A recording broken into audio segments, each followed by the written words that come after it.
When I started to clear my clutter, relationships with family and friends started to change. Not all of them, for the better.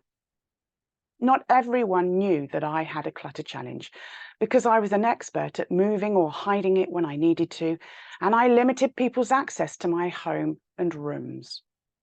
Only my therapist knew how bad it really was and that I was trying to clear it. It was simply easier not to tell anyone. I didn't need that added pressure, especially when I had failed so many times in the past. Everyone on their journey experiences a shift in their relationships because of the shifts in themselves. Our self-confidence and self-belief grow. All those people who told us for years or decades that we would never successfully clear our clutter forever are being proved wrong. These shifts feel great to us, but they can be unsettling to others who have been used to us being this way and don't want us to change. That's because we and our clutter are part of their comfort zone. We are stepping outside our comfort zone, and that inevitably changes their comfort zone. We're making life uncomfortable for them, and they can often unintentionally turn into gremlins who try to sabotage our success to maintain their comfort zone. My experiences were no different. As you may already know, I'm estranged from my parents, and although that didn't happen overnight, I can clearly trace it back to clearing my clutter. The self-reflection, learning, and understanding I did on my journey with the help of my therapist, and the confidence and self-belief that I gained as a result, changed our relationship forever. My life timeline and therapy taught me that I was codependent on my parents. I was the good girl. I would do anything to hold on to my emotionally unhealthy and unfulfilling relationship with them out of fear of being abandoned or appearing ungrateful. My brother was sent away to boarding school when I was just 5 years old. I didn't understand why, and my parents didn't have the emotional intelligence or skills to explain it to me. I must have sensed that my mother struggled to bond with my brother, and consequently I believed that upsetting my mother meant you were unloved, ungrateful, and sent away. That led to me always desperately trying to get my parents' approval by doing whatever they decided was best for me.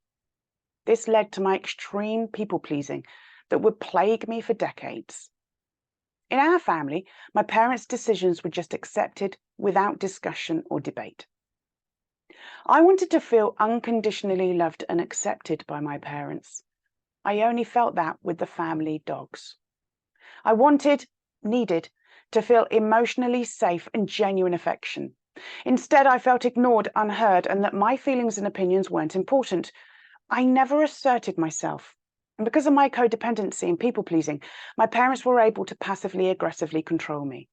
Of course, I didn't realize any of this until I cleared my clutter, and I like to believe my parents didn't do it intentionally. With my newfound understanding of my behavior and habits, I could see that I had allowed my parents, especially my mother, to take over different aspects of my life. One clear example out of many was when I moved into my first house. My mother offered to buy me a new kitchen, which of course was very generous. However, instead of giving me a lump sum or a budget to work with, she insisted on coming to the showroom and proceeded to tell me what I did and didn't want. I felt I had no control over the choices because she was paying. And because I was a good girl, because I didn't want to appear ungrateful, I accepted her decisions. 6 months later, she had the exact same kitchen, except for the tiles and flooring, installed into her house. 6 months after that, my brother had the exact same kitchen, a gift from my mother. As I started to understand myself, my clutter, and my relationships more with the help of my life timeline and my therapist, things started to change. The first change my parents noticed and reacted to was when I started to protect my boundaries. At a practical level, that involved me not calling them as frequently. My pattern with my parents had been to speak to them 3 or 4 times a week, telling them what I was doing, listening to their opinion on what I was doing, changing my behavior based on their opinion, because I was a good girl. As a result of fewer calls, that led to an increase in email communication. My clutter clearing journey was a full-time job. Unlike journey members now, I had to work out, research, and test the theory as I built it. Having consciously decided not to tell my parents what I was doing for fear of judgment, our regular calls were brief and I probably came across as evasive. Clutter clearing was my project and I wanted to keep it as my own without their input. I had to do this for myself. When we had our regular calls and I wasn't sharing every detail about what I was doing, the shift was definitely noticed by my parents, felt, and unwelcome. When I completed my 7-step journey, I visited my therapist, Meg, with my newfound self-confidence and self-belief to get her help to work out what I was going to do with my life.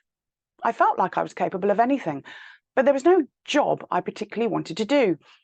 Meg recommended that I do something called NLP, neuro-linguistic programming. She said it would help me work out what I wanted to do next and give me some valuable skills which I could potentially use in whatever my next step in life might be.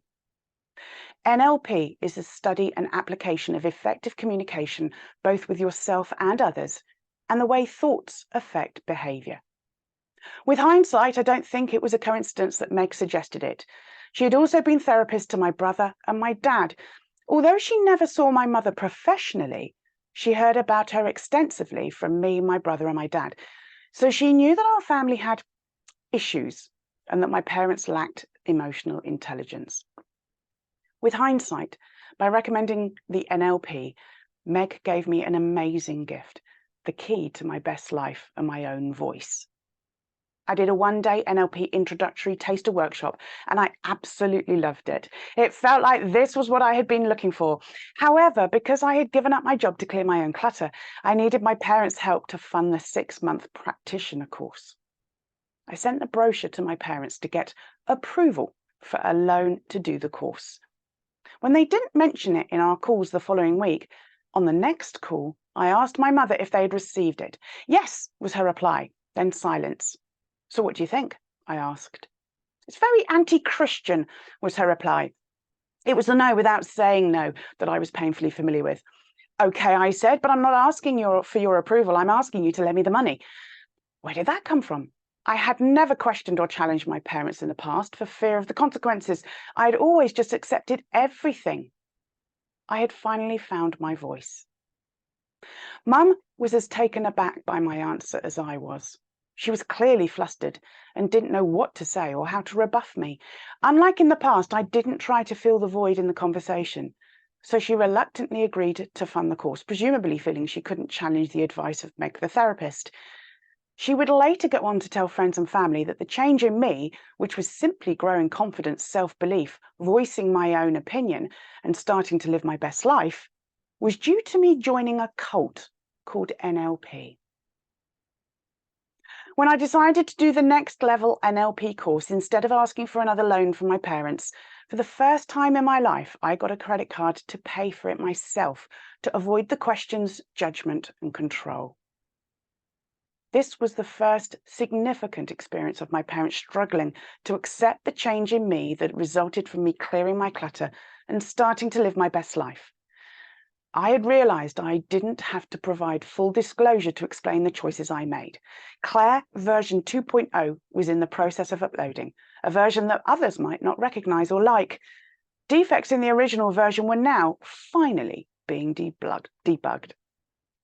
You can clear your clutter fast or you can clear your clutter forever, but you can't clear your clutter forever fast. If you're ready to get the help and support you need to clear your clutter forever, click on the link with this video and find out how I can help you.